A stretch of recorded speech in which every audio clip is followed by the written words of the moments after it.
그러면 이 제로 트러스트 첫 번째 세미나를 시작하도록 하겠습니다.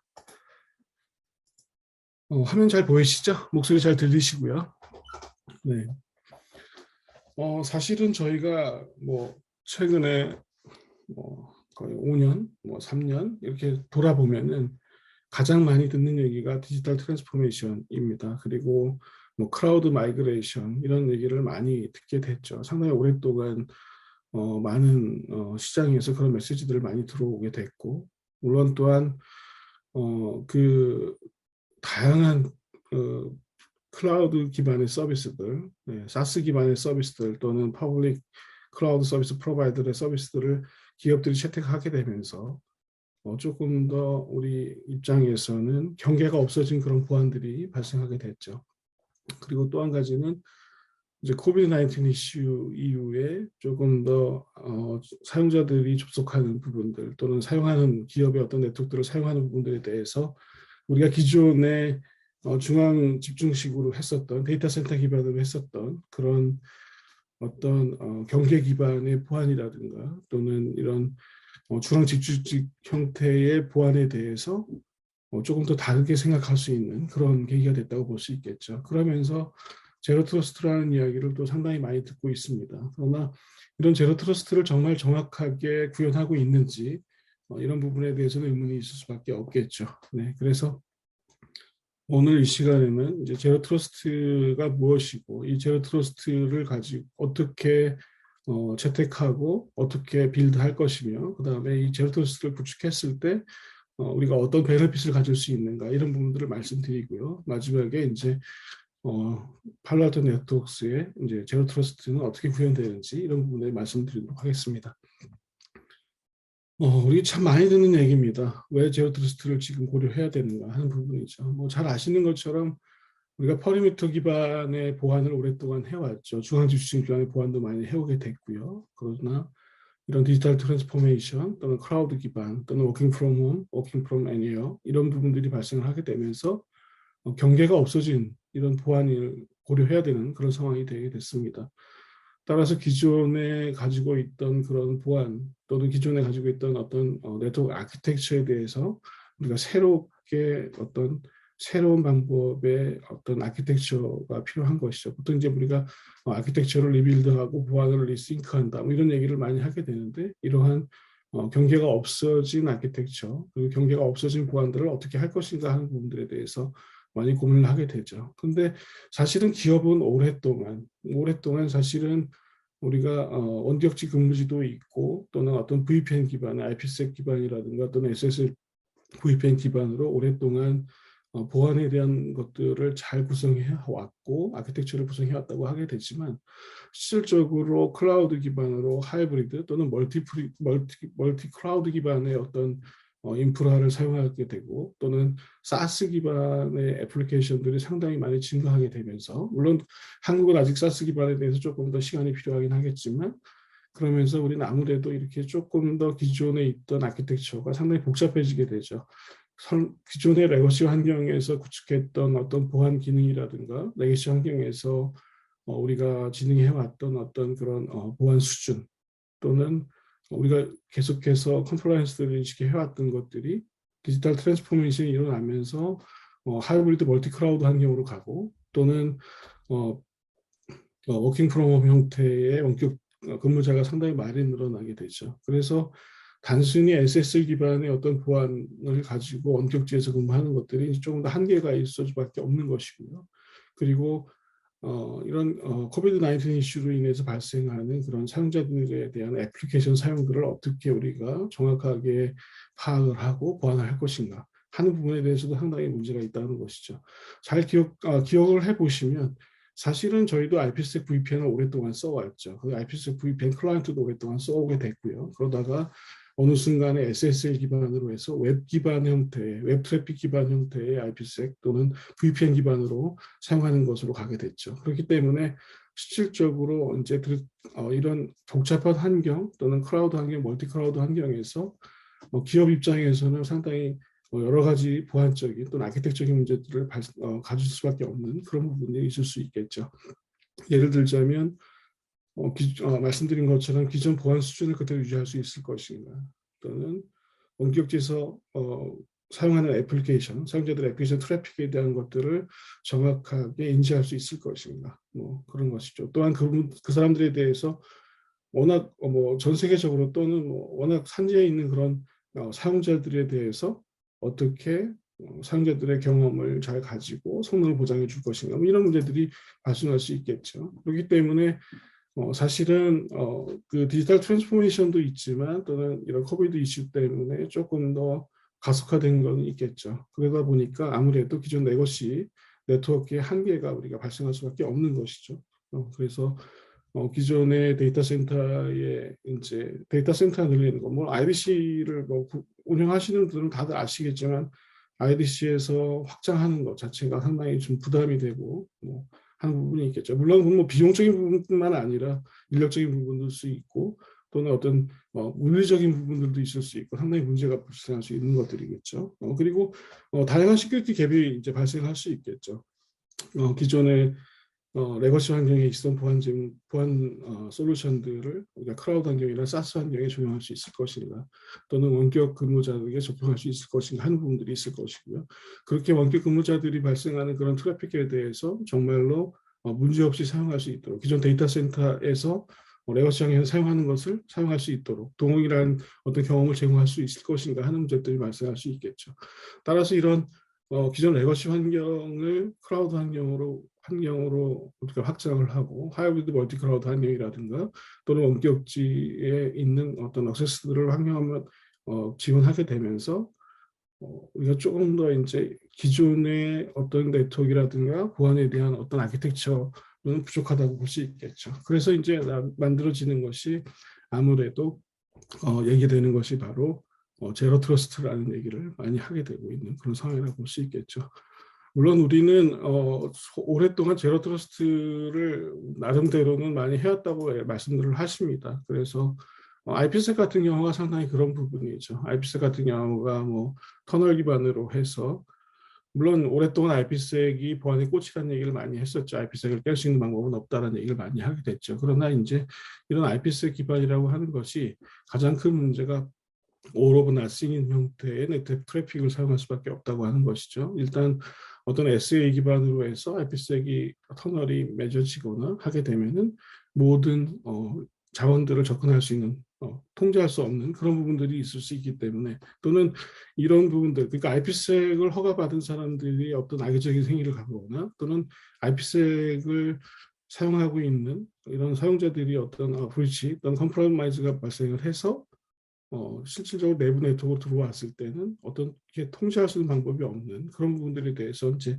문제가 발생할 수밖에 없겠죠. 그렇기 때문에 실질적으로 오랫동안 우리는 ACL 기반으로 해서 어떤 제어를 하려고 하는 것들에 대한 보완들을 오랫동안 해오게 된 것이죠. 그러나 이제는 완전히 디지털 트랜스포메이션을 통해서 완전히 환경이 바뀌게 된 거죠. 그렇기 때문에 이런 환경이 바뀐 곳에서는 아무래도 우리에게는 기존에 우리가 신뢰할 수 있었던 것들까지도 조금 더 다시 한번 검색을 해야 되는, 다시 한번 검사를 해야 되는 그런 이슈들이 발생했다고 볼 수 있겠죠. 그런 것들이 바로 제로 트러스트의 가장 기본이 되는 것이라고 볼 수 있겠죠. 그렇기 때문에 실질적으로 제로 트러스트라고 하는 것은 어느 누구도 믿을 수 없다고 하는 거죠. 물론 내부자, 또 내부 환경에 있는 사용자, 그리고 허가받은 애플리케이션 또는 허가받은 서비스, 뭐 다양한 트래픽에도 마찬가지고, 그런 모든 것들에 대해서 우리가 한 번 더 검사를 하고 조금 더 세분화된 그러한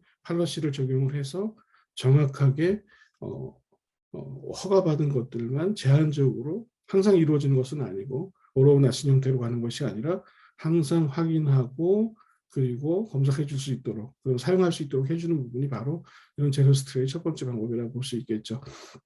우리가 크라우드 환경으로 가면서 가장 많이 얘기하는 것이 있죠. 보통 이제 크라우드 환경에서 어떤 권한을 줄 때 IAM이라는 얘기를 많이 하게 되는데, 거기 보게 되면 이제 리스트 프리빌리지라고 하는 그런 얘기들을 많이 하게 되죠. 그래서 크라우드 환경에서 사용하는 리소스에 대해서 딱 그 필요한 리소스의 권한만 허락하도록 해주는 뭐 그런 부분들도 어떻게 보면 제로 트러스트의 한 부분이라고 볼 수 있겠죠. 그러나 이런 제로 트러스트는 좀 더 큰 개념으로 해서 실질적으로 아무리 우리가 신뢰할 수 있는 사용자라고 해도 그 사용자에 대한 사용자 그리고 사용자가 사용하는 디바이스 그다음에 그 사용자가 사용하는 애플리케이션 모든 것들에 대해서 조금 더 한 번 더 검사하고 정말로 최소의 권한을 가지고 우리가 검사하고 허가해 줄 수 있도록 해주는 것이 바로 제로트러스트의 가장 큰 기능이라고 볼 수 있겠습니다.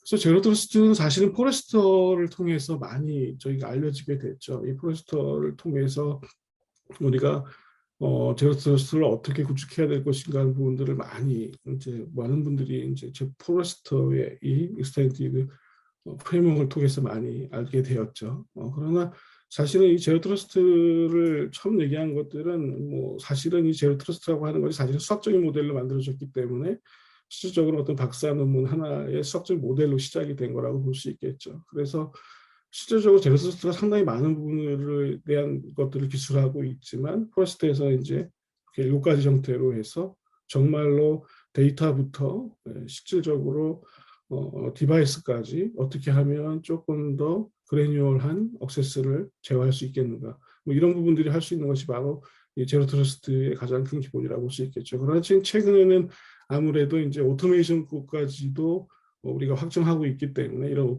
오토메이션이라든가 오케스트레이션에 관련된 것들도 이제 중요한 부분이라고 볼 수 있겠죠. 왜냐하면은 제로 트러스트에서 첫 번째라고 할 수 있는 것은 바로 어떤 비저빌리티를 확보하는 것이거든요. 그러니까 예를 들자면 모든 사용자들이나 애플리케이션에 대해서 또는 모든 디바이스에 대해서 매핑 테이블을 만들게 됐죠. 그러니까 그 매핑을 만들게 되고 그 매핑 테이블을 통해서 실질적으로 어떤 애플리케이션을 사용할 때 트랜잭션이 어떻게 이루어질 것인가 하는 것은 전체적인 플로우까지도 매핑을 하게 되죠. 그렇기 때문에 그것들을 매핑을 하고 그거에 대한 가시성을 확보를 하게 되고 그 가시성을 통해서 분석을 하고 거기에 조금 더 세분화된 정책을 구축할 수 있는 정책으로 가지고 다이나믹한 정책을 자동화하는 형태로 줄 수 있는 형태 그런 연구도 할 수 있는 것이 바로 제로스트의 가장 큰 개념이라고 볼 수 있겠죠. 그래서 사실은 포레스터에서 제로스트를 오랫동안 많이 얘기했고 그 부분에 대해서 많은 사용자들이 알고 있게 되죠. 그 부분들이. 그러나 사실은 이제 NIST에서 2019년에 정리한 제로 트러스트 아키텍처가 어떻게 보면 이제 표준처럼 되어 있는 그런 상황이라 볼 수 있겠죠. 그런데 실제로 제로 트러스트를 보게 되면 우리가 이제 최초의 제로 트러스트라고 하는 것은 실질적으로 구글에서 시작을 했죠. 구글에서 비욘드 코퍼레이션이라고 하는 그런 제로 트러스트 형태의 어떤 그런 아키텍처를 구축을 하기 시작을 했었고요. 물론 처음에는 이제 수학적인 어떤 박사 논문에 의해서 만들어진 내용이 되지만요. 그러면서 쭉 발전을 해오다가 이제 최근에 이런 2019년에 실질적으로 표준화된 형태로 만들어진 것이 바로 제로 트러스트 아키텍처라고 보시면 될 것 같습니다.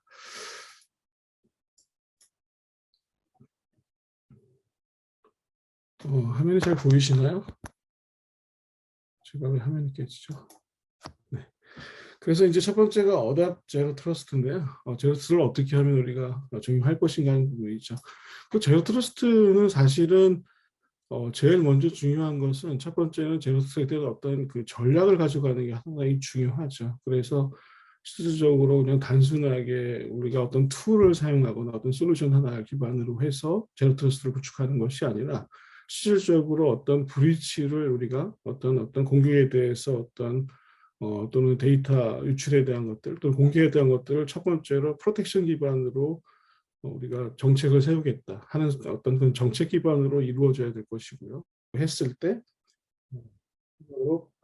우리가 가장 중요한 것은 어떻게 보면은 그거를 플랫폼화 시키는 것이죠. 실제로 플랫폼화 시켜서 계속해서 모니터링 해가면서 개선하게 하고 이런 플랫폼화 시키는 것을 통해서 조금 더 자동화된 방법으로 제로 트러스트를 할 수 있도록 정책적인 부분들을 우리가 선택을 해야 되는 것이 가장 중요한 부분 중에 하나라고 볼 수 있겠습니다. 그래서 최근에 이제 그 DoD에서 발표한 이제 제로 트러스트 테넷이 있죠. 제로 트러스트 모델이 최근에 많이 언급되고 있는 중에 그런 모델 중에 하나라고 볼 수 있고요. 이 테넷을 보게 되면은 뭐 앞에서 말씀드린 것처럼 누구나 다 믿을 수 없다고 다 검색을 해야 된다고 얘기하는 것이고요. 그중에 보게 되면 이제 가장 큰 테너스를 보게 되면은 이제 5가지를 얘기를 하게 되죠. 뭐 5가지는 다 마찬가지입니다. 실질적으로 지금 사실은 우리가 사용하고 있는 네트워크 자체가 우리가 믿을 수 있고 신뢰할 수 있는 네트워크이지만 이 신뢰하고 믿을 수 있는 네트워크 상에서 어떻게 하면 거기서 문제가 있을 수 있는 그 신뢰한 사람을 통해서 발생할 수 있는 문제점들을 가정하게 되는 것이죠. 그런 다음에 그 가정한 것들에 대해서 조금 더 과시성을 확보하도록 만들어주게 되고 그렇게 만들어진 가시성을 통해서 정확히 매핑된 부분들, 그러니까 신뢰하시는 사람들이 사용하고 있는 모든 행위에 대해서 또는 움직이고 있는 모든 행위에 대해서 그 부분들에서 매핑을 하게 되고 그런 부분에 대해서 거기서 발생할 수 있는 문제점 그리고 거기서 발생할 수 있는 어떤 위협적인 요소들을 도식화하게 되고 그런 부분들을 분석을 하게 되죠. 그런 다음에 그 분석된 내용들을 가지고 이제 정확하게 우리가 아주 세분화된 정책을 가지고 리스크 프리빌리지를 적용하게 될 수 있도록 그렇게 해주는 분이 필요한 것이죠. 그리고 그분들을 어떻게 분석하고 어떻게 개선해 나갈 거고 하는 부분들에 대해서 적용한 것이 바로 이제 뒤에서 발생한 이제 제로 트러스트 테넷이라고 보시면 될 것 같습니다. 그러면 이제 이 제로 트러스트를 어떻게 빌드해야 될 것인가 하는 부분이라고 볼 수 있겠죠. 그래서 첫 번째 제로 트러스트는 실질적으로 기존에 우리가 갖고 있던 보안 요구사항들을 조금 더 세분화시킨다고 볼 수 있겠죠. 그래서 원격지 또는 클라우드 환경에 또는 웹 서비스 기반의 모든 서비스들, 기업의 모든 서비스들에 대해서 사실 웹 기반으로만 우리가 분석하거나 하는 부분이 아니라 실질적으로 인크립트된 트래픽 또는 모든 프로토콜, 사용자들이 사용하는 모든 프로토콜, 애플리케이션 프로토콜에 대해서 가시성을 확보하고 거기에 대한 가시성을 통해서 우리가 조금 더 검사하는 부분들을 추가하는 부분도 있을 것이고요. 그리고 우리가 이제 컨텍스트 기반이라는 얘기를 상당히 오랫동안 해오게 되는데요. 모든 애플리케이션에 대한 어떤 컨텍스트 기반인 거죠. 데이터와 또는 데이터 플로우라는 것을 통해서 그런 컨텍스트 기반으로 단순히 파이브 투플 기반의 정책이 아니라 컨텍스트 기반의 정책을 할 수 있는 부분들, 즉 레이어 7, 뭐 팔로알토 넥스가 가장 잘하는 거죠. 레이어 7 팔러시 인버스먼트를 통해서 조금 더 아주 세분화된 정책을 둘 수 있도록 해주는 것이고요. 그런 다음에 이런 모든 부분들에 대해서 자동화되고 통합된 형태의 어떤 체계, 플랫폼 형태로 만들어주는 것이 이제 기본적으로 제로 트러스트를 이제 만드는 방법들이라고 볼 수 있겠죠. 그래서 제로 트러스트를 하게 되고 난 다음에 구축하고 난 다음에 그 다음에 계속 모니터링, 그 다음에 어떤 싱글 아키텍처 기반으로 해서 플랫폼 기반으로 만들어지는 형태로 해서 계속 개선해 나가는 방법을 사용할 수 있겠죠. 그래서 보통 제로 트러스트 같은 경우에 이제 5가지의 스텝을 가지고 빌드를 하게 되죠. 그래서 첫 번째는 이제 이렇게 5가지 스텝이 있게 되는데 이 5가지 스텝을 간단히 이제 하나씩 좀 말씀을 드리겠습니다. 첫 번째가 이제 우리가 보통 이제 어택 서피스라고 얘기를 하게 되는데 이제 우리 같은 경우에는 아무래도 어택 서피스보다는 기존의 트러스트한 부분들까지도 우리가 확장을 서피스를 디파인하게 되죠. 그래서 기본적으로 우리가 이제 다스라고 얘기를 하죠. 데이터, 아셋, 그리고 애플리케이션, 그다음에 서비스에 대해서 기존에 우리가 단순히 트러스트했던 것들에 대한 것들을 좀 더 식별을 하게 되고요. 그런 다음에 그것들을 분류를 하게 되죠. 그래서 모든 트래픽, 그다음에 모든 디바이스, 에셋, 그리고 서비스까지도 다 어떤 매핑 형태를 만들어주게 되고 그런 다음에 그런 것들에 대한 컨텍스트를 우리가 조금 더 식별할 수 있는 형태, 또 인지할 수 있는 형태로 만들어주는 게 첫 번째 단계라고 얘기를 하게 되고요. 두 번째는 이제 트랜지션 플로우죠. 실질적으로 애플리케이션이 사용될 때 뭐 개발해 보신 분들은 아시겠지만 뭐 데이터 플로우라든가 컨트롤 플로우라든가 이런 얘기를 하는 것처럼 실질적으로 엔드 유저가 특정의 어떤 애플리케이션 서비스를 사용할 때 이루어지는 모든 컨트롤 뭐 이거는 단순히 5투풀 기반의 어떤 IP 포트 기반이 아니라 모든 데이터가 어떻게 흘러가는지 그래서 실질적으로 서비스가 되고 있는 서버, 서비스가 되고 있는 서버라든가 워크로드 기반, 워크로드에서 데이터가 어떻게 매니플레이션 되고 어떻게 사용되고 어떻게 저장되고 어떻게 조회되고 어떻게 익스포즈 되는지에 대한 뭐 그런 부분에 대한 모든 트래픽에 대한 것들에 대한 플로우, 그러니까 그 애플리케이션 전체에 대한 컨텐츠된 플로우들을 다 만들어주게 되고 그런 것들을 첫 번째 그 부분에 대한 것들의 인식을 충분히 해야지만 그거에 대한 것들에 대해서 조금 더 우리가 세분화된 정책을 트러스트한 정책들을 만들 수 있다고 볼 수 있겠죠. 그래서 단순히 IPsec VPN처럼 파이브트 풀 기반으로 오로 나싱이 아니라 모든 트랜잭션 플로우 형태의 어떤 정책을 적용할 수 있도록 해주는 그런 부분이 가장 중요한 부분이라고 볼 수 있겠죠. 두 번째가 바로 트랜잭션 플로우를 매핑하는 것이 가장 중요한 이제 두 번째 빌드 프로세스가 될 것이고요.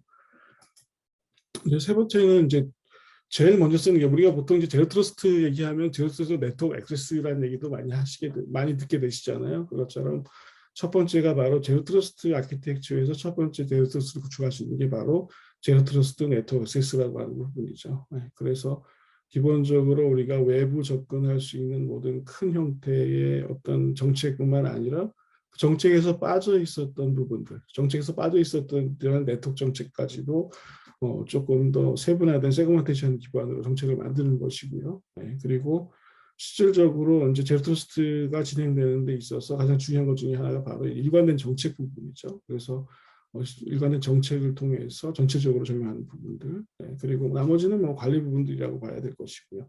그리고 이제 가장 중요한 것은 아무래도 이 기업의 환경이, 기업의 인프라 환경이 워낙 다양한 형태로 변화되기 때문에 이런 제로 트러스트 네트워크 액세스 같은 경우에도 조금 더 좀 확장성을 고려한 형태로 고려하는 것이 이제 세 번째 방법이라고 볼 수 있겠죠. 그래서 제로 트러스트에 대해서 뭐 얘기가 상당히 많지만 제로 트러스트 첫 번째 구성하는 것 중에 첫 번째 방법이 바로 이제 실제로 구현하는 방법이 제로 트러스트 네트워크 액세스를 구현하는 방법이라고 볼 수 있겠죠. 스텝 3은 바로 제로 트러스트 네트워크 아키텍처를 구현하는 방법이라고 볼 수 있겠죠. 그리고 이제 가장 중요한 거죠. 가장 중요한 것 중에 하나가 바로 뭐냐면은 바로 레이어 7, 팔라토 네트워크가 가장 잘하는 것이죠. 그래서 모범사례를 기반으로 해서 뭐 유스케이스도 마찬가지지만 실제적으로 이 모범사례도 마찬가지지만 앞에서 만들어진 트랜잭션 플로우 기반으로 해서 만들어지는 거죠. 실질적으로 우리가 어떤 애플리케이션을 사용하고 애플리케이션을 서비스할 때 있어서 그 애플리케이션에 문제가 없다고 하게 된다면 실질적으로 애플리케이션에 버그가 없다고 하게 되면 실질적으로 모든 애플리케이션이 엔드 유저부터 애플리케이션까지 사용될 때 컨트롤이라든가 컨트롤 플로우라든가 또는 데이터 플로우에 대해서 모두 매핑화 시킬 수 있다고 말씀드렸잖아요. 앞에서 그것처럼 그 기반으로 해서 레이어 7 기반의 프로젝션 플로우 기반으로 우리가 정책을 만들어줄 수 있다고 할 수 있는 것이죠. 그런 다음에 거기에 이제 우리가 잘 알고 있는 who, what, where, when 이런 형태로 정책을 주게 되죠. 거기서 이제 가장 중요한 것 중에 하나가 바로 뭐 기존에 who, what, where, when, why는 있었다고 볼 수 있는데요. 제로 트러스트는 우리가 how를 더 중요시 하게 되죠.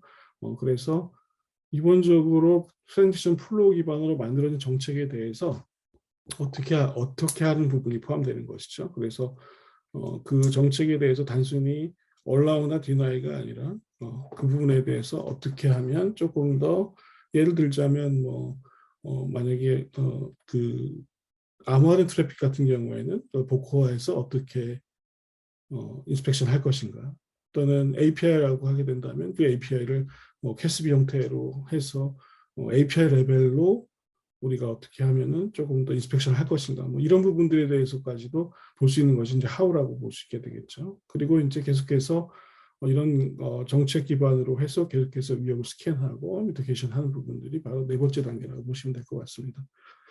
네, 지금 채팅창에 보시면은 저희가 설문조사 링크가 있거든요. 그 설문조사 링크를 보시고 설문 꼭 해주시기 바라고요. 예, 그리고 질문사항도 남겨주시면 세션 후에 제가 편하게 답변 드리도록 하겠습니다. 그리고 이제 마지막에 계속해서 개선해 나가는 부분이죠. 모니터링하고 메인테인하는 부분들. 이 부분 뭐 당연하고 볼 수 있겠죠. 이 부분은요. 최근에는 이제 사실은 오토메이션에 대해서 상당히 많은 이제 벤더들이나 기업들이 고민을 많이 하고 있죠. 그래서 실질적으로 제로 트러스트라고 하는 것이 상당히 조금 번거롭고 처음부터 매핑을 하고 트랙션 플로우를 만들고 그런 다음에 거기에 아주 세분화된 정책을 트랙션 플로우 기반으로 하게 되고 거기에 how를 또 적용하게 되고 하는 부분도 있지만 이런 부분이 상당히 번거로운 부분이라고 볼 수 있겠죠. 그러다 보니까 이제 제로 트러스트 얘기할 때 사실은 마지막으로는 오토메이션 얘기도 많이 하게 되고 그걸 통해서 기존의 SOC 센터라든가 기존의 관제센터죠. 이런 부분들이 좀 변경돼야 되는 부분들, 변화가 있어야 되는 부분까지도 사실은 앞에서 말씀드린 제로 트러스트로 제로 트러스트 아키텍처나 또는 DoD의 그런 테넷에서도 많이 얘기하고 있는 부분들이 바로 이제 기존의 SOC가 좀 변해야 된다 하는 부분을 얘기할 수 있겠죠. 그러면 이렇게 만들어진 제로 트러스트를 구축하게 되면 이제 어떤 부분들이 있을까 하는 부분이죠. 그래서 지금 이 부분은 이제 포레스트에서 얘기하는 부분이나 앞에서 포레스트가 7가지에 대한 그 질문을 던지잖아요. 제로 트러스트, 그러니까 사용자부터 디바이스, 그리고 모니터링 체계까지 모든 제로 트러스트에 대한 것들에 대한 어떤 의문을 던지고 그거를 어떻게 하면 구축할 것인가 하는 얘기를 쭉 하죠. 그런 다음에 이런 제로 트러스트를 했을 때 이제 8가지의 좀 베네핏이 있다라고 얘기를 하게 되죠. 그게 보통 제로 트러스트의 베네핏을 하게 되면, 제로 트러스트를 말씀드리게 되면은 가장 중요한 것 중에 하나는 바로 첫 번째는 이제 가시성 확보인 거죠. 실질적으로 우리가 트러스트한, 현재 신뢰하고 있는 모든 트래픽이라든가 트랜잭션이라든가 사용자라든가 디바이스에 대해서는 실질적으로 그렇게 큰 고민이 없었죠. 그거에 대해서는 고민이 없었고 항상 우리는 임계점 또는 경계점에서 취약점 관리라든가 또는 어떤 ACL 관리라든가 이런 부분에 대해서 상당히 오랫동안 고민을 해왔지만 이제는 환경이 바뀌었기 때문에 이제 트러스트한 사람들을 어떻게 하면 정확하게 검사하고 정확하게 필요한 부분들만 정책을 서비스를 허용할 것인가 하는 부분들이 발생하게 되겠죠.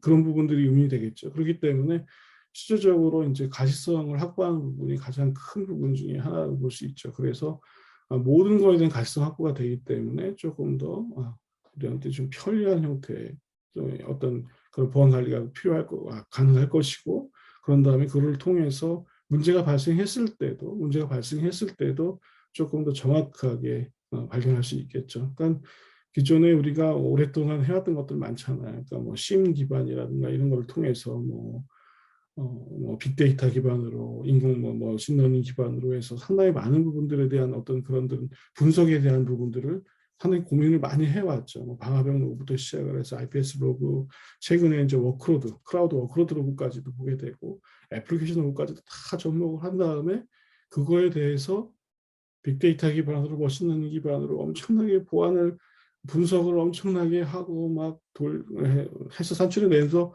그 시간 또 그런 리소스 어마어마한 시간을 또 포함하게 되죠. 그런 다음에 나왔을 때 그것이 정말 의미가 있는 건지 없는 건지에 대한 것은 또 벤더들의 어떤 스레 인텔리전스를 기반으로 해서 또 뭔가를 또 찾아내야 되는 그런 문제들이 있을 수 있고 엄청나게 사실은 SOC 팀이나 이런 팀에서는 상당히 큰 문제점이죠. 그런 다음에 그걸 어떻게 하면 또 해결할 것인가, 미티게이션 할 것인가에 대한 것도 마찬가지죠.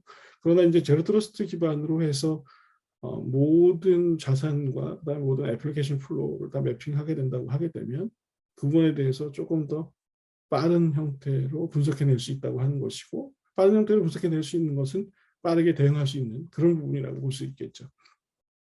그러다 보니까 이제 최근에는 이제 EDR을 떠나서 XDR 기반으로 해서 상당히 많은 부분들을 분석하고 하려고 하는데 실질적으로는 제로 트러스트 기반으로 해서 아주 세분화된 정책 기반으로 그 트랜지션 플로우를 관리한다고 하게 되면 실질적으로 XDR이나 또는 이런 어떤 그 클라우드 기반의 머신러닝 기반의 분석 시스템들에서도 상당히 빠른 형태로 대응할 수 있는 부분이 있겠죠. 최근에는 XDR, EDR에서 예전에는 탐지 또는 분석 이게 되게 중요했지만 최근에는 R 쪽에 그러니까 리스판스에 조금 더 치중하는 부분이 있죠. 왜냐하면 예전에 공격들이라고 하는 것들은 사실은 APT 공격이 전통적인 APT 공격이라고 하는 것이 실질적으로 예전에는 6개월에서 1년 6개월 어떻게 보면 몇 년까지도 지속되는 것이 APT 공격이라고 할 수 있었는데 최근에 APT 공격이라고 하는 것은 일단 공격이 이루어지는 시점이면 그냥 끝나기 때문에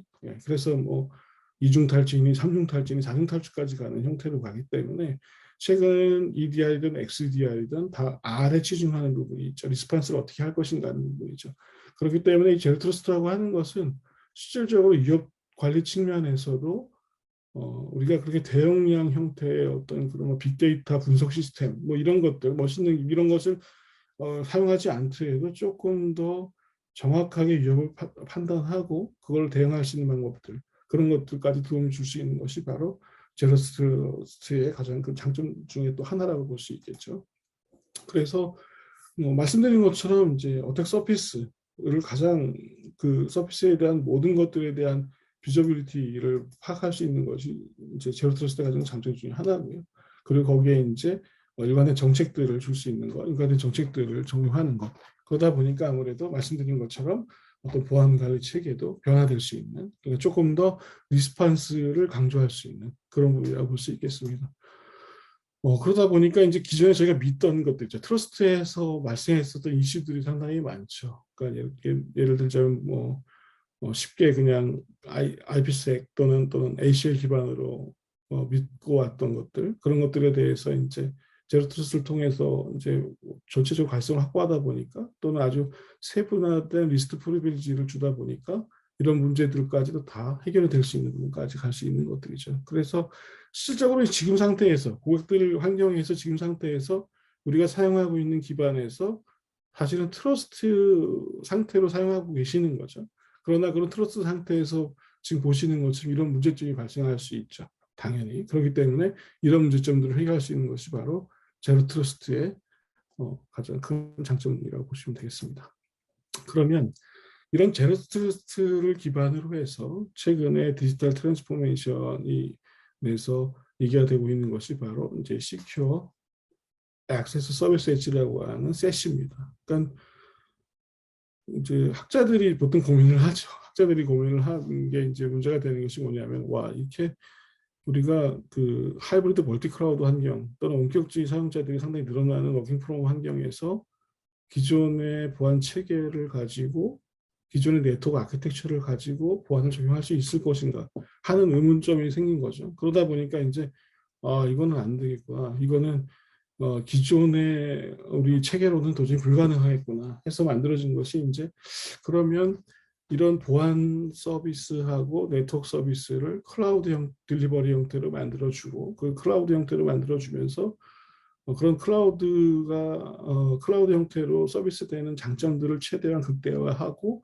두 서비스를 접목해서 하게 되면, 이렇게 우리가 복잡해지는 멀티 클라우드 환경, 이런 또는 원격지 근무 환경 또는 지사 근무 환경, 이런 것들에 대해서 클라우드의 장점을 살리면서 조금 더 완벽한 제로 트러스트를 구현할 수 있도록 해주는 것이 필요하지 않겠냐 해서 만들어진 것이 바로 세시라고 우리가 얘기를 하죠. 그래서 이 세시 같은 경우에는 이제 지금 말씀드린 것처럼 이제 아래 네트워크 하이프 사이클 해서 여기 나온 부분이 있죠. 그래서 어떻게 하면 기존의 이런 네트워크 서비스하고 보안 서비스를 클라우드 딜리버리 형태로 만들고, 클라우드의 장점을 살려서, 클라우드 장점은 완전히 당연히 첫 번째 가장 먼저 떠오르는 건 오토 스케일링이죠.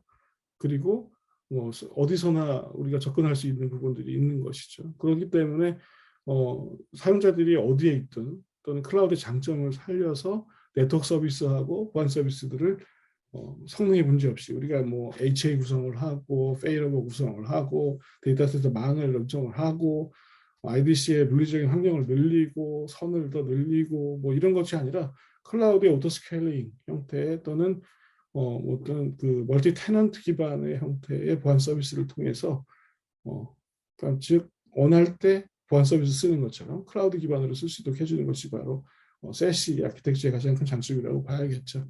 그래서 세시 아키텍처를 이제 두 가지로 나누게 되면은 이제 시큐리티 에저 서비스, 네트워크 서비스, 에저 서비스라고 하게 되는데, 이제 팔라토 넥서스 같은 경우에는 이제 유저 익스피리언스를 하나, ADEM이라고 하는 부분까지, ADEM이라고 하는 건 저희가 만든 용어는 아니고요. 디지털 익스피리언스 매니지먼트라고 해서 이제 원격 사용자들이 어떻게 하면 조금 더 좋은 플로우, 그러니까 트래픽 플로우를 통해서 서비스를 이용할 수 있도록 해주는가, 또는 클라우드 환경을 사용할 수 있도록 해주는가 하는 부분이 바로 ADEM이라고 볼 수 있겠죠. 그래서 이 세시 아키텍처는 말 그대로 바로 시큐리티 서비스하고 네트워크 서비스를 하나의 클라우드 딜리버리 형태로 만들어주는, 그래서 클라우드의 장점을 극대화하면서 두 서비스를 할 수 있도록 해주는 것이 바로 세시라고 보면 되고요. 이 세시에서 첫 번째로 채택한 것이 바로 제로 트러스트라고 볼 수 있겠죠. 그렇죠. 그래서 제로 트러스트라고 아주 딱 명시를 했었죠. 세시에서. 그렇죠. 그러면 이제 왜 세시가 필요한 것인가 해서 저희가 얘기하는 것은 아니고, 밑에 보시는 것처럼 많은 이제 리포트 기관에서 보시게 된 것처럼 원격 근무 환경이 점점 늘어나는 거죠. 그렇기 때문에 답답하죠, 사실은. VPN을 사용하면 너무 답답하고 나는 업무를 계속 해야 되는데 아무래도 그 서비스 어떤 딜레이라든가 리스폰스 타임에 대한 이슈가 있을 수가 있죠. 그렇기 때문에 클라우드 딜리버리 형태로 클라우드의 장점을 극대화하면서 쓸 수 있는 방법들. 그래서 그 부분이 어떻게 보면은 이제 하이브리드 워크포스에서 상당히 맞는 부분이고요. 그리고 마신가처럼 이렇게 재택근무도 마찬가지고 그런 부분이었고 또는 클라우드 환경도 마찬가지고 상당히 많은 인프라들이 멀티 리전에 퍼져 있기 때문에 그죠? 멀티 리전에 퍼져 있기 때문에 그런 부분에 대해서 이제 어떻게 확인할 것인가 하는 부분이죠. 그래서 사실은 세시 이전에도 우리가 이제 MPLS 기반의 어떤 전용망뿐만 아니라 SDN 얘기는 있었죠. 그래서 SDN을 사용하는 고객들도 상당히 있었죠. 그런데 이제 조금 더 소프트웨어 디바인 된 SDN, 그러니까 차세대 SDN이라고 보통 얘기를 하게 되는데 그런 SDN 기반으로 하는 그런 네트워크 서비스하고 그다음에 네트워크 애저 서비스, 그다음에 이제 거기에 우리가 보안 기능을 포함시키는 제로 트러스트를 구축할 수 있는 보안 기능을 같이 넣어서 클라우드 딜리버하는 형태로 하는 것이 바로 세시라고 보시면 될 것 같습니다. 그래서 세시는 이제 세시를 정의하는 분들께서 이제 세시에 대해서 제로 트러스트를 기본으로 채택을 하게 됐고요. 그래서 이 세시 중에서 우리가 지금까지 쭉 본 것처럼 여러 가지 육하원칙의 방법이 있지만 이 세시는 제로 트러스트에 어떻게 보게 되면은 이제 하우를 구현하는 부분이 되겠죠. 그래서 다양한 보안 서비스들, 그러니까 파이어월 서비스부터 시작을 해서 최근에 저희 팔로알토 네트워크가 이제 새롭게 런칭한 캐스비, 넥스트제이 캐스비 중요한 부분이겠지만 캐스비 같은 부분들까지 포함을 해서 어떻게 하면 모든 세분화된 트랜지션 플로우를 클라우드 상에서 어떻게 인스펙션을 할 것인가 하는 부분, 그 부분을 정의하는 부분이 바로 이제 세시에서 가장 중요한 제로트스 부분이라고 말씀드릴 수 있겠습니다. 그래서 팔라돈 네트워크스의 프로지마 세시를 이제 말씀을 드리면 세시가 이제 3.0이 출시되거든요. 근데 이제 팔라돈 네트워크스의 프로지마 세시 같은 경우에는 말씀드린 것처럼 네트워크 서비스죠. 클라우드 기반의 SDN, 차세대 SDN 기반의 네트워크 서비스하고 기존의 팔로알토 네트워크가 가장 잘 하던 레이어 7의 애플리케이션 방화벽 기능을 포함시킨 부분들, 그리고 제로 트러스트 네트워크 액세스, 그 다음에 이제 캐스비, 캐스비 잠깐 말씀드리겠지만요. 그리고 클라우드 기반의 시큐어 웹 게이트웨이, 그리고 거기에 DNS 시큐리티, 그 다음에 엔터프라이즈 DLP, 와일드파이어 샌드박싱, 그 다음에 셀프 프리벤션, 이 부분들을 다 포함시켜서 프리즈마 세시라는 부분으로 이제 저희가 고객들한테 제공을 하고 있죠.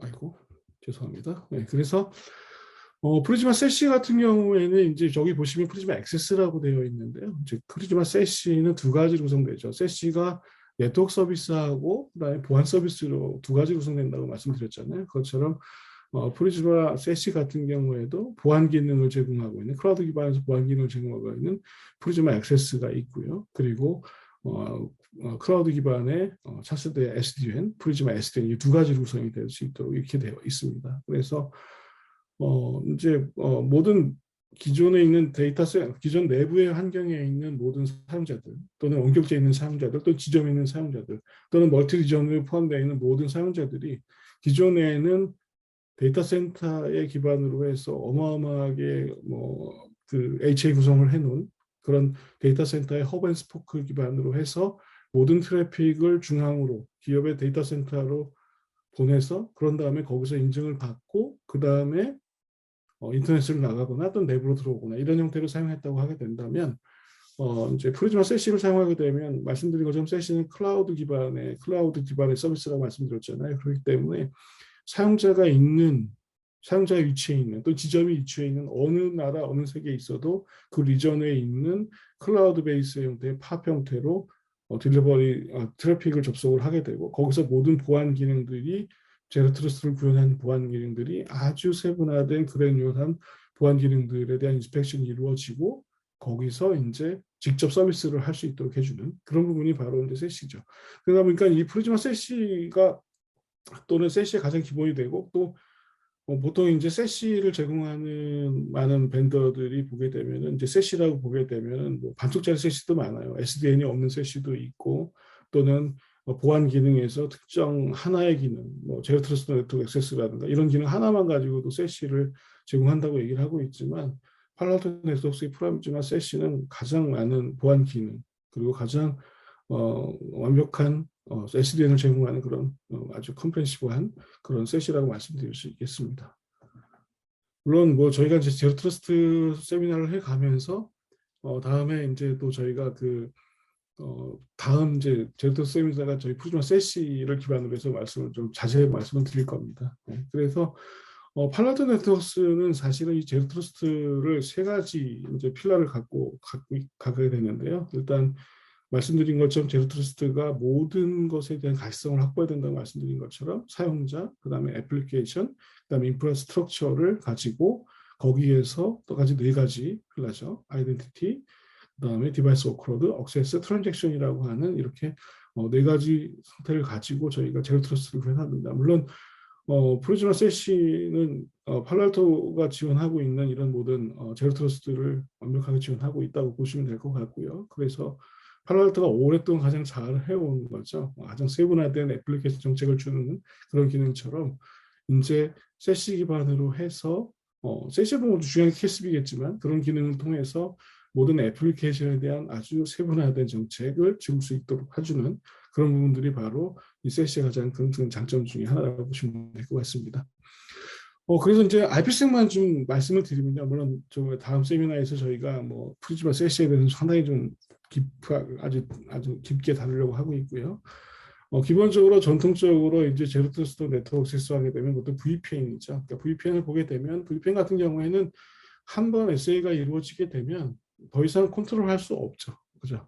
모든 트래픽이 내부까지 다 포함시키는 다 통과돼야 되는 뭐 그런 부분이기 때문에 이 정말로 트래픽별뿐만 아니라 애플리케이션별, 플로어별 하시는 방법이 없는 것이 이제 IPsec VPN. 물론 IPsec VPN이 상당히 안전적이긴 하지만 이렇게 기존 이제 트러스트가 문제이기 때문에 이런 트러스트에 대해서 조금 더 세분화된 정책을 줄 수 없고 제로 트러스트를 할 수 없는 것이 이제 전통적인 VPN이라고 볼 수 있게 되면 세시의 이제 제로 트러스트 네트워크 같은 경우에는 모든 트랜잭션 플로우 기반으로 해서 기본적으로 일단 그 디바이스뿐만 아니라 아이덴티티 베이스, 그 다음에 DLP 기반 또는 캐스비 기반 뭐 이런 통해서 모든 애플리케이션 트랜잭션 플로우 기반으로 정책을 일관되게 가져갈 수 있도록 해주는 것이죠. 그렇기 때문에 실질적으로 이 사람이 아무리 믿을 수 있는 사람이라고 해도 그 사람이 사용할 수 있는 어떤 리소스라든가 어떤 자산이라든가 애플리케이션은 리스트 프리빌리지 기반으로 해서 만들어지는 것이 바로 세시의 가장 큰 장점이고 그 부분들을 잘 할 수 있는 것이 바로 프리즈마 세시의 가장 큰 장점이라고 보시면 되겠습니다. 그래서 전통적으로 VPN이 상당히 작은 부분들만 해왔다는 거죠. 실질적으로 그냥 단순히 안정적인 리모트 채널이었다고 하게 된다면 제로 트러스트 네트워크 액세스는 그보다 조금 더 확장된 기능이라고 보시면 될 것 같고요. 그렇기 때문에 거기에다가 팔로알토 네트워크의 프리즈마 세시는 팔로알토 네트워크에서 가지고 있는 많은 보안, 저희가 오퍼링하고 있는 모든 보안 기능들까지 포함시켜서 이제 뭐 뒤에서 말씀드리겠지만 최근에 발표한 넥스트 제너레이션 캐스비 같은 부분들, 그다음에 DLP 부분들, 그리고 악성 코드 부분이라든가 이런 부분까지 포함시키는 것이 바로 프리즈마 세시의 제로 트러스트 네트워크라고 보시면 될 것 같습니다.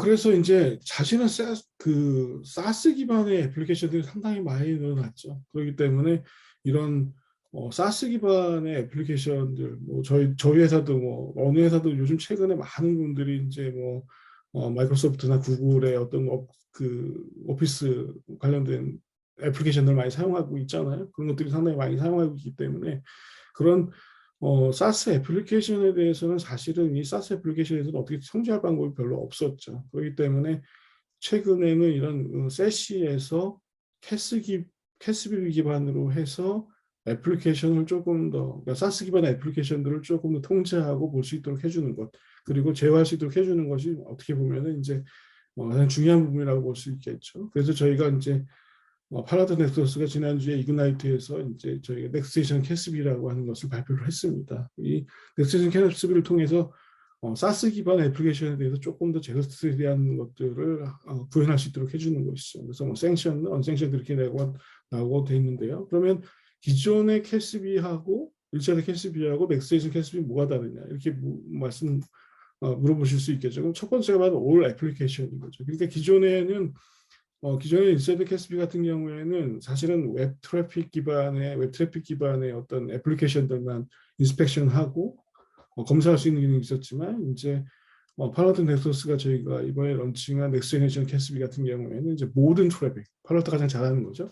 모든 트래픽에 대한 애플리케이션을 인스펙션할 수 있는 점점 늘려가고는 있겠지만 그런 부분이 있고요. 그 다음에 당연히 모든 트래픽이 애플리케이션이다 보니까 모든 데이터도 저희가 충분히 인스펙션할 수 있겠죠. 그리고 그다음에 기존의 이제 캐스비가 단순히 시그니처 기반으로 해서 알려진 공격들만 막을 수 있었다고 하게 된다 그러면 이제 차세대 팔로알토의 넥스트 캐스비 같은 경우에는 이제 그 머신러닝 기반으로 해서 알려지지 않은 위협들에 대해서도 방어할 수 있는 기능까지 가지고 있는 것이 바로 차세대 캐스비라고 볼 수 있겠습니다.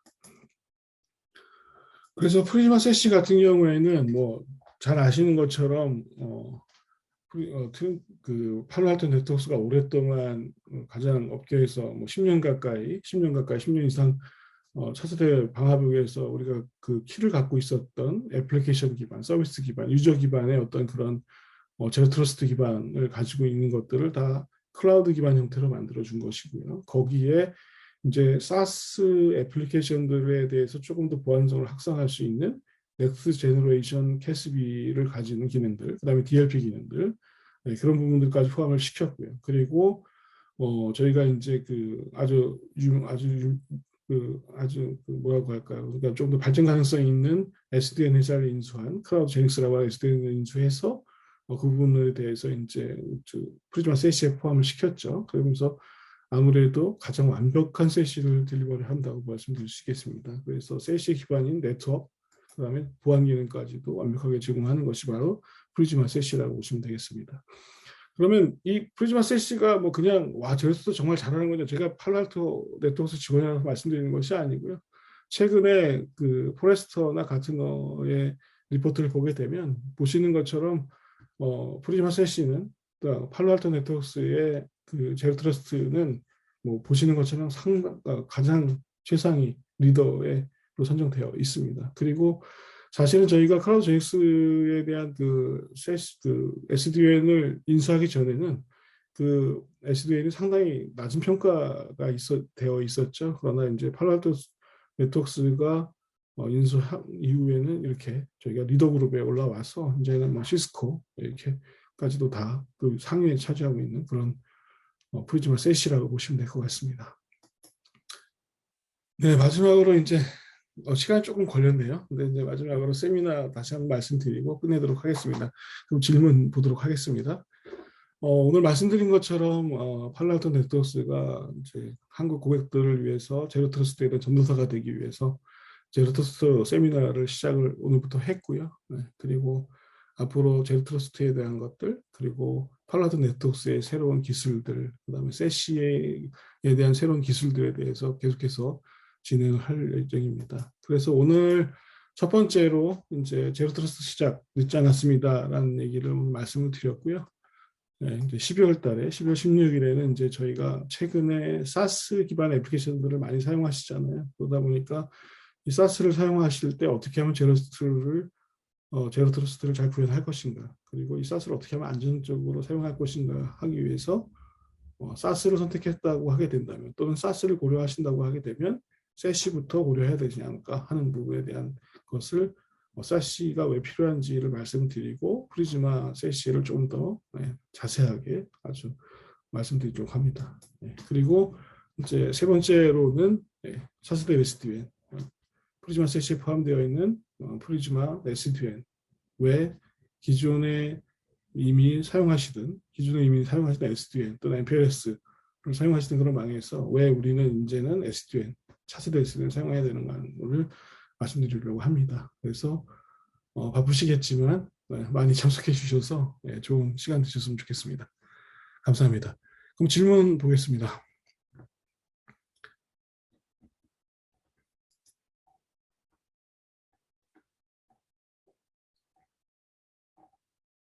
아직 질문이 별로 없으시네요. 네, 네, 저희 언제든지 질문 주시면 되고요. 설문지도 있고 또는 저희 그 연락처 주시면은 말씀드릴 수 있도록 하겠습니다. 그리고 또 지금 세미나가 사실은 저희가 이게 웨비나로 이루어지잖아요. 그런데 오늘 들으시고 조금 더 우리는 좀 우리 환경에 맞도록 어떤 세시라든가 제로 트러스트를 좀 심도 있게 논의해보고 싶다 이렇게 막 해주시면은 연락을 주시면 저희가 직접 찾아뵙고 거기서 조금 더 환경에 맞는 형태로 이렇게 해서 제로 트러스트 그다음에 세시를 어떻게 구현해야 된다를 말씀드리도록 하겠습니다. 그리고 지금 채팅창에 보시는 것처럼 설문을 같이 해주시면요. 예, 감사하겠습니다.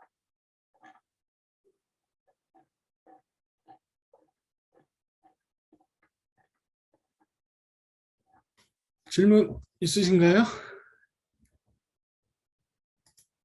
네, 저도 오랜만에 이렇게 하니까 조금 약간 진행이 좀 매끄럽지 않은데요. 네, 조금 더.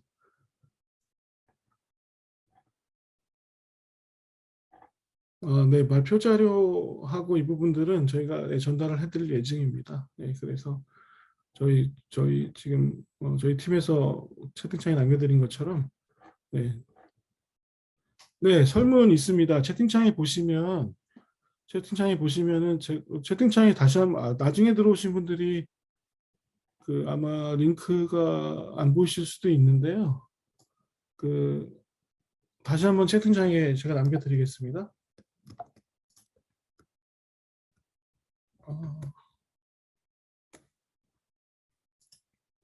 어, 네, 지금 주셨네요. 지금 주셨기 때문에 채팅창에서 보시는 것처럼 설문 남겨주시면 감사하겠습니다.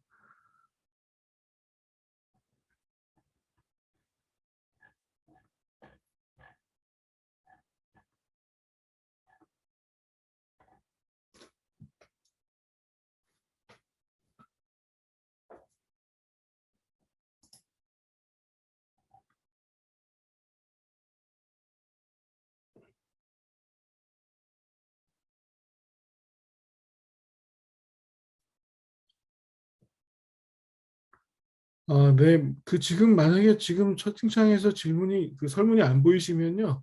저희가 지금 참석하신 분들 리스트하고 등록하신 분들 리스트가 있거든요. 그래서 거기에 다시 한번 이메일로 보내드리도록 하겠습니다. 문제가 있으신 분들은요. 그러면 거기서 한번 이렇게 진행해 주시면 될 것 같습니다. 직접 지금 안 되시는 분들은요. 네, 저희가 참석하신 분들에게 다시 한번 이메일로 보내드리도록 하겠습니다.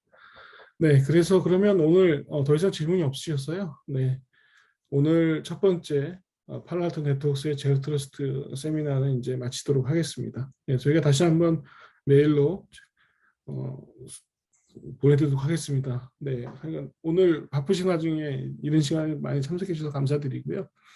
말씀드린 것처럼 이제 매월 한 번씩 또는 직접 요구하시면 저희가 직접 찾아뵙고 진행하도록 하겠습니다. 그래서 12월에는 사스보다 세시 먼저 그리고 1월에는 차세대 SDN 이렇게 말씀드리도록 하겠습니다. 감사합니다.